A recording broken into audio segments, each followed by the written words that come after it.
আসসালামু আলাইকুম।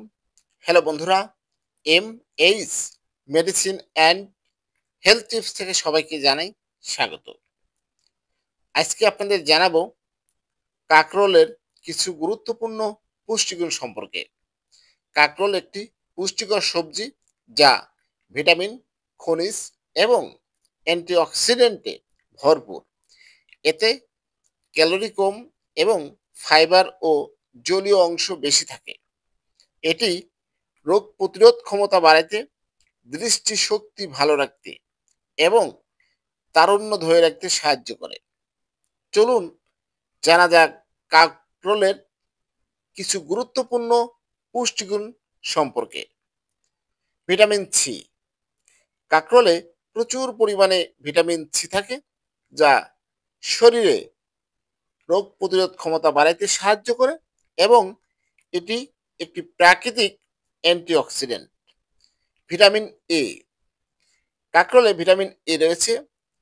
দৃষ্টিশক্তি ভালো রাখতে ভিটামিন এ খুবই গুরুত্বপূর্ণ, যা কাকরোলে পাওয়া যায়। ক্যালোরি ও fibre.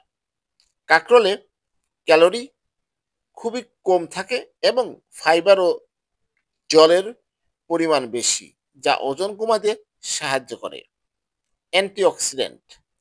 কাকরোলে beta carotene, alpha carotene, lutein এর মতো অ্যান্টিঅক্সিডেন্ট থাকে, যা ত্বকের তারুণ্য ধরে রাখতে সাহায্য করে। ডায়াবেটিস নিয়ন্ত্রণে সাহায্য করে। আপনারা জানেন, ডায়াবেটিসকে বলা হয় সকল রোগের জননী। কাকরোল রক্তে শর্করা মাত্রা কমাতে সহায়তা করে এবং ডায়াবেটিস রোগীদের জন্য উপকারী। হজমে সহায়তা করে। কাকরোলে থাকা ফাইবার হজম প্রক্রিয়াকে উন্নত করে। হার্টের জন্য ভালো। কাকরোল হার্টের জন্য ভালো। লাইকোপেন থাকার কারণে কাকরোল হার্ট অ্যাটাকের ঝুঁকি কমাতে সাহায্য করে। কাকরোল বিভিন্ন রোগ প্রতিরোধে সহায়তা করে এবং সামগ্রিকভাবে স্বাস্থ্যের জন্য খুবই উপকারী একটি সবজি। হ্যালো বন্ধুরা, আপনাদের জানানোর চেষ্টা করেছি কাকরোলের পুষ্টিগুণ সম্পর্কে। আমার এই ভিডিওটি যদি ভালো লাগে, এরকম নতুন নতুন ভিডিও পেতে আমার চ্যানেলটি এখনই সাবস্ক্রাইব করে রাখুন। লাইক, কমেন্ট, শেয়ার করুন। সবাই ভালো থাকবেন। আজকের মতো বিদায় নিচ্ছি। আল্লাহ হাফেজ।